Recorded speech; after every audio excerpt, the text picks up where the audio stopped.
Hello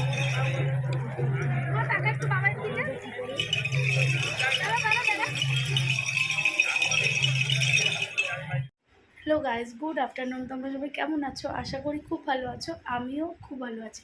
welcome to Ankita's blog. তো আজকে হঠাৎ করে আমাদের প্ল্যান হলো আমরা নৈহাটি বড়মার কাছে যাব। তো আমি এখন রেডি হচ্ছি, তোমরা দেখতেই পাচ্ছ অর্ধেক রেডি হয়েছি।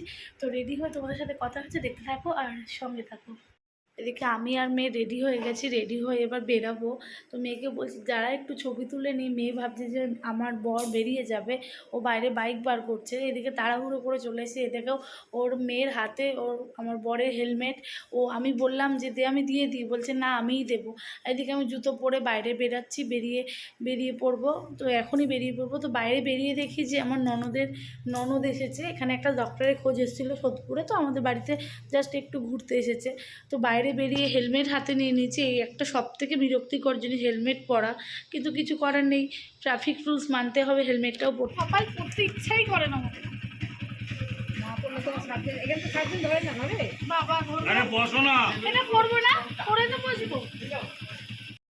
তো বাড়ি থেকে বেরিয়েছি, অনেকক্ষণ হয়েছে। অলরেডি আমরা শ্যামনগর পার করে গেছি। আমরা বিটি রোড ধরে গেছিলাম।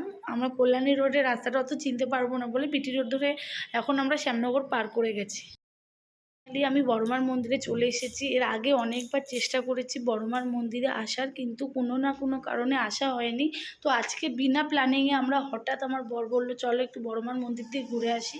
তো বিনা প্ল্যানিংয়ে আমরা হঠাৎ করে বললো, তো জাস্ট 2-3 ঘন্টা আগে বললো, তো রেডি হয়ে বেরিয়ে পড়লাম।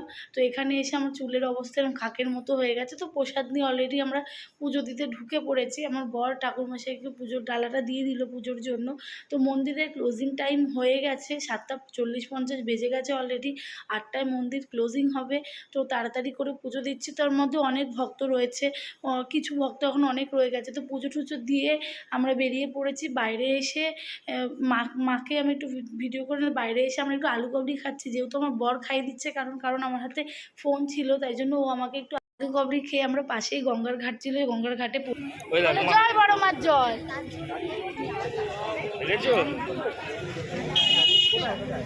কিছুক্ষণ দাঁড়িয়ে থাকার পর আমি আর মেয়ে নেমে গেলাম সোজা জলের মধ্যে। জল থেকে উঠতে ইচ্ছা করছে না, যাই হোক উঠে কোনো রকম মন্দিরের পাশে একটা নিরামিষ রেস্টুরেন্ট আছে, ওখানে একটু কিছু খাওয়া দাওয়া করে আমরা বাড়ির উদ্দেশ্যে বেরিয়ে পড়লাম। তোমরা যদি আমার চ্যানেলে নতুন হয়ে থাকো, চ্যানেলটা সাবস্ক্রাইব করে দিও। আজকের ব্লগটা আমি এখানেই শেষ করছি। বাই।